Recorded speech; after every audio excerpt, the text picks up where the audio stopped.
I sit and peer silently at the moon-bathed tombstones.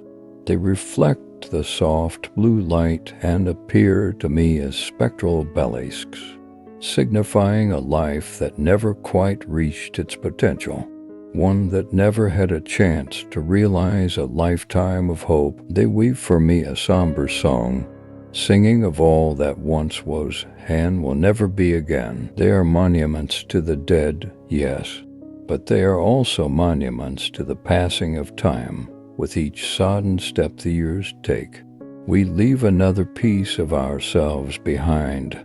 In the single moment it takes for us to turn our heads and glance upon the past, it has already become unrecognizable. I gently slide my hands over the weathered granite. The smoothness communicates something deep within me, as if it were my own bones I feel beneath my fingertips. I run my palm over the eroded markings etched into this final page of someone's life. They tell me they were loved. They tell me they will always be remembered. I would feel assured if the names of each had not long ago been filed off by the sands of the earth. With the tip of my finger, I trace intricate patterns on the face of the stone. I whisper foreign incantations just light enough to hear over the ambient sounds of the night. The moon is bright above me, bright enough that I can see the stones beneath my feet begin to gently tremble. With growing desperation, I raise my voice and repeat my mantra.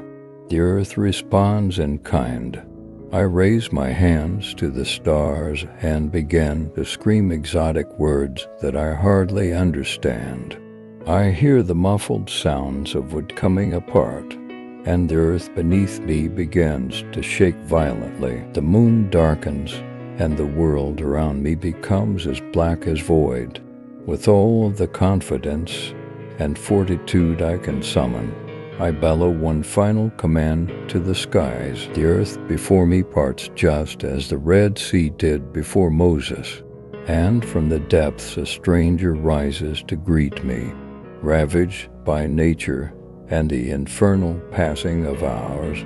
The stranger I see now holds little resemblance to their original visage. As this abandoned soul stands upright before me, it looks into my eyes with deep dark sockets that once held their own light. I stuttered with one simple question: "What is your name?" In a hollow voice whose origin I can't quite discern, the stranger replies, "The insects and the sunsets have taken my identity, and so shall they take yours." The stranger begins to shake and spasm.